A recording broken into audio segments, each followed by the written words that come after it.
Good morning mga welcome po sa aking channel. Isang mapagpala at nalalapit ang gusto po ang handog sa inyo. Maraming salamat po sa inyong support guys. At sa araw na ito ang aking pakikitang video ay ang ating concreting uli. Magpo-concrete tayo ng ating grip beam at ng ating enclosure tank footing. Tara guys, tingnan ninyo.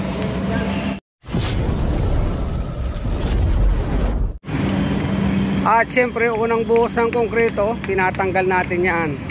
Kasi waste yan gumama. Okay. Ayan guys, so kita nyo na, tinanggal. At ito na ang ating crew. Ito ang ating bubuhusan ngayon mga kahardot, ang tank footing enclosure.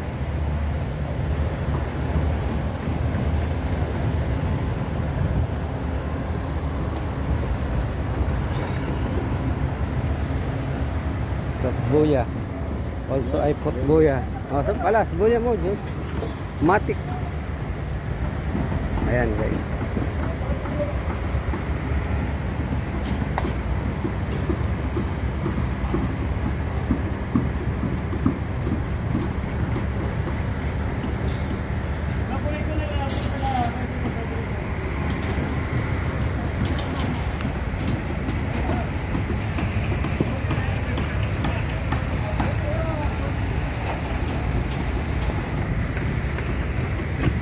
Atin nga mga karot, ayan ang buhos natin, nandun na siya, ayun, oh, may nakaharang. Ayan.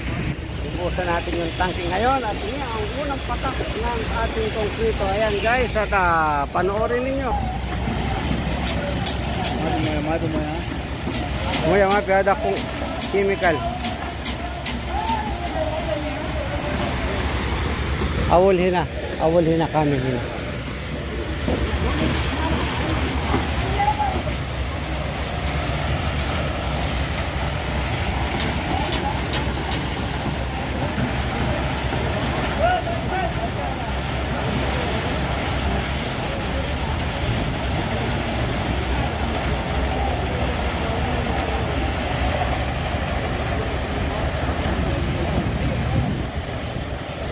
Kaya ang ating diesel enclosure tank, ayan, at ang kapal po ng ating buhos dyan ay 50 cm at meron po tayong rubber stopper sa lahat ng joint. Ayan guys, tingnan ninyo.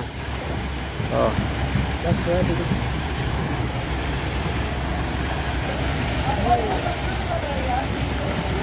Ayan. At siyempre may shuttering tayo dyan na 70 cm ang ating shuttering. Ayan. Oh, kapaganda po ng ating buhos.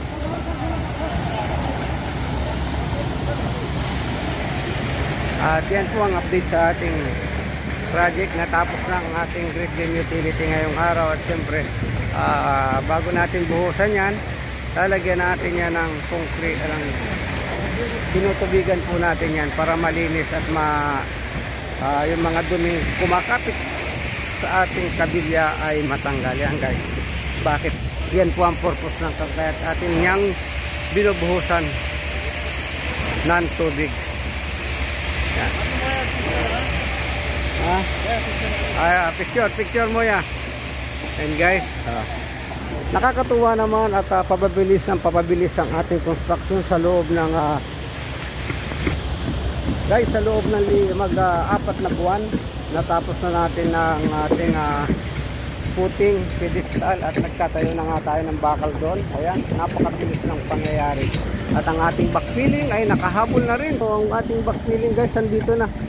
Oh, dito na lang mga balansin natin dahil nawalan tayo ng materyales.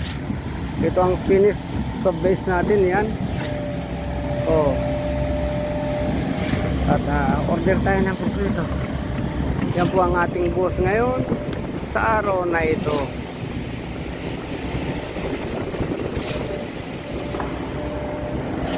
Yan, napakaganda ng klima natin ngayon. Malamig kasi umulan, kaya malamig na ang klima natin. Kaya ang ating mga construction worker ay masasa kumikilos kasi maganda ang klima, hindi sila pagod ang katawan. Ayan guys, at tingnan ninyo ang ating concrete. Ayan, nandyan na siya. Okay. Oh. Yan.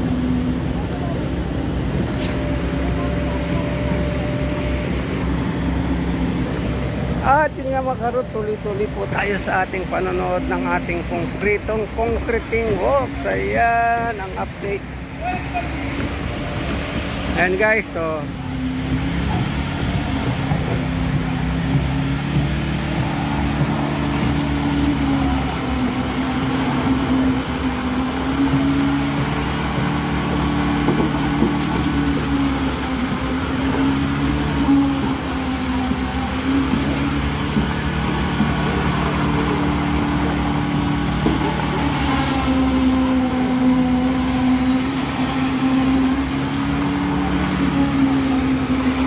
Sahara.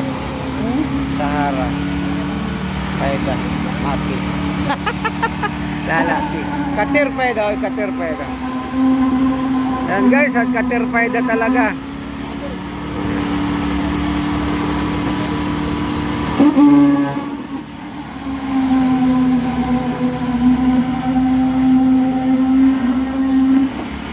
Yan guys, tingnan nyo nga, kailangan natin basang-basayan para matanggal yung mga dikit na alikabok sa ating bakal, para kapit na kapit ang konkrito. Yan po ang purpose kung kaya tayo ay nagka-curing bago natin buhusan.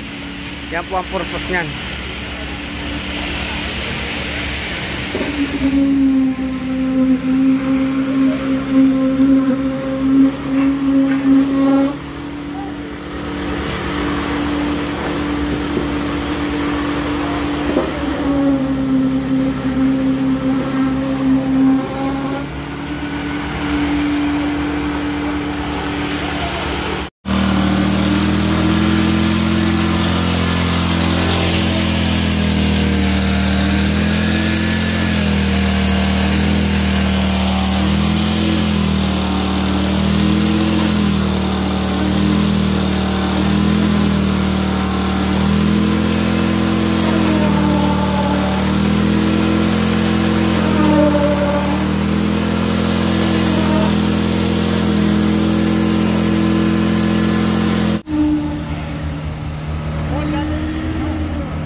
At yun nga mga kaharot, tapos na tayo dong magbuhos sa tangke.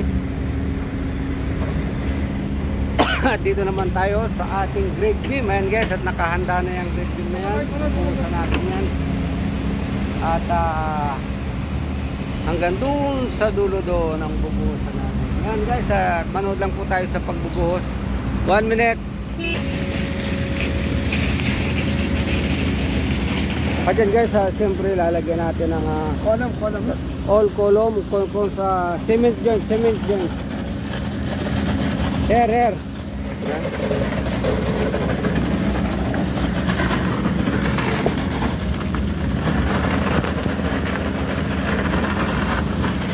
Lalagyan ko natin.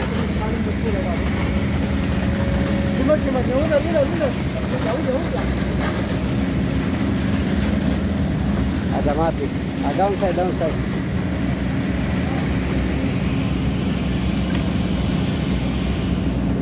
Real mason, Checha. Meron tabason. Vibrator, mapi.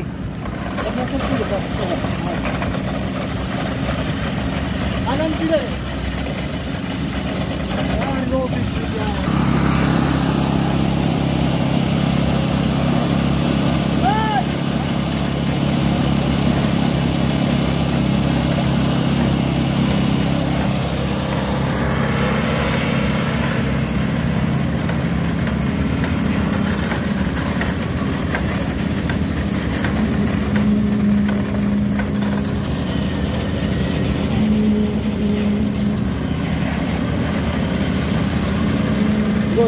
Good vibrate.